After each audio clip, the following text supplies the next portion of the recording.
So I'm gonna post a quick video. It's not necessarily an update, but I know that people have questions. So I just want to clear some things up about what I've done so far.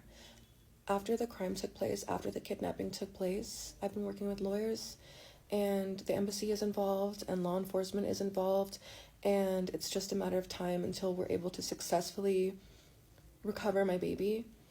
I went to my ex's mom's house a couple weeks ago, and I posted photos of that raid.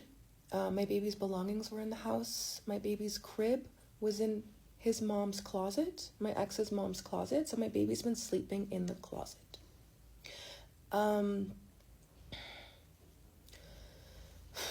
That part really gets me. Also, they've been living 1 hour north of Mexico City, and it's in a gated community, so it's not easy to just drive up there.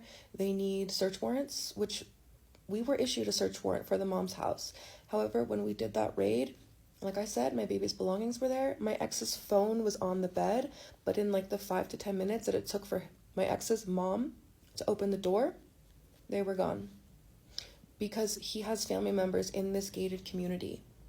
So they were able to flee. I think there's a total of 4 properties of different family members, who lived there.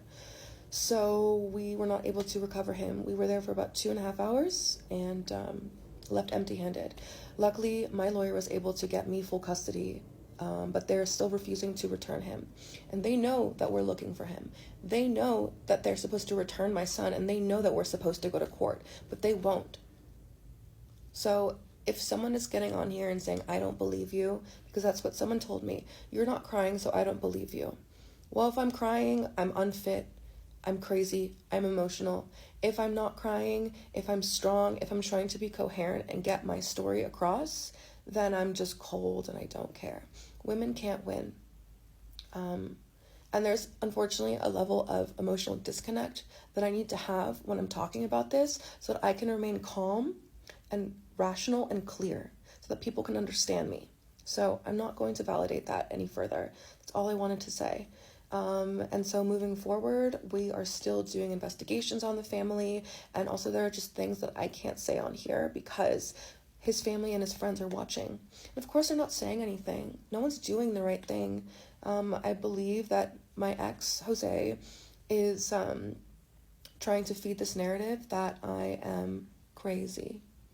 So, yeah, I think I'm crazy. I'm a drug addict. It's honest. It's not laughable, but it's also just so wildly untrue. And I would love to go to court so that we could, he can present his evidence against me. I can present mine against him.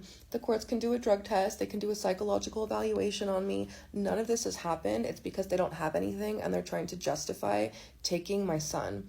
As far as taking all of my belongings and kicking me to the house, I don't understand how they're going to be able to justify that, but I think that they know that what they're doing is a really serious crime, and that's why they don't want to go to court, because they're scared.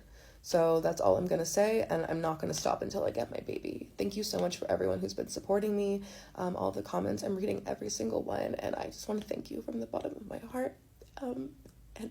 Yeah, thank you. Thanks, guys.